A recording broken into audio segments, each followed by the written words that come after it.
A battery produces an electric current when its positive end, called the cathode, and its negative end, called the anode, connect via a conductive pathway in the battery-operated device.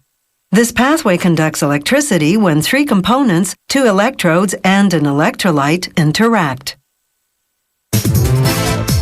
These alkaline batteries are the rechargeable type. They last for years, depending on how you use them. The factory begins production by cutting nickel-plated steel into oval pieces, then gradually shaping each piece into a tube called a console. The console houses some important chemical ingredients: graphite, which conducts electricity; silver catalyst, which reduces chemical pressure buildup; manganese dioxide, the main ingredient in the cathode; barium sulfate, which binds the cathode ingredients; zinc, the main ingredient in the anode; a gelling agent to keep the zinc particles suspended; and finally, potassium hydroxide, which interacts with electrodes to produce electricity. This 25-head press shapes the cathode's powdered chemicals into hollow pellets. The press churns out 25,000 pellets an hour.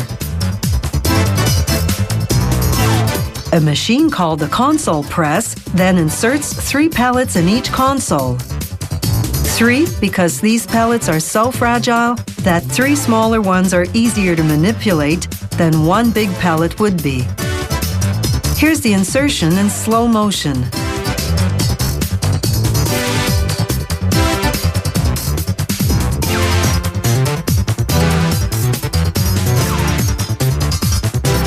The next machine makes a ridge on one end of the console to help seal it.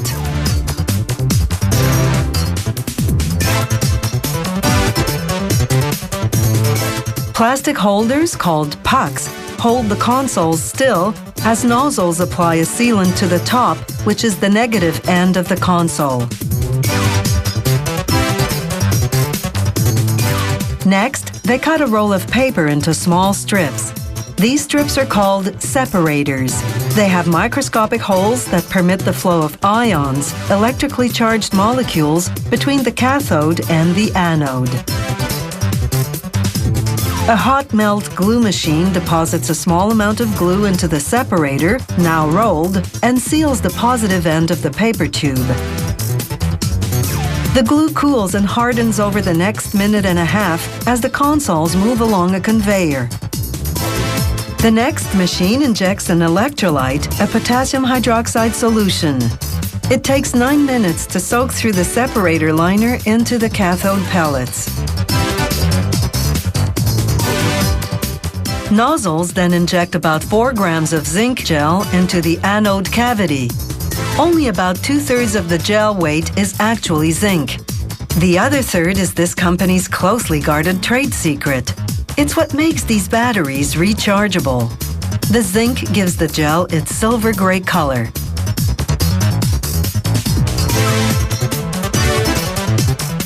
A welding machine fuses 4-centimeter nails onto the cap of the battery. This is where current collects before it's discharged.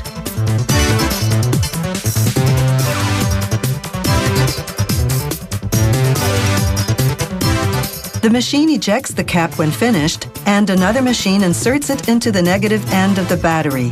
This cap includes a safety feature crucial to rechargeable batteries. It can resist high pressure, but if heat or power surges cause excessive pressure, a tiny vent prevents the battery from exploding.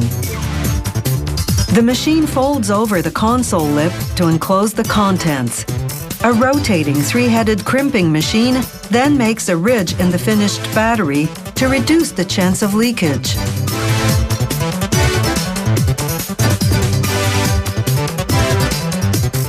An electrical testing machine contacts each battery for 200 milliseconds to ensure it has at least 1.5 volts.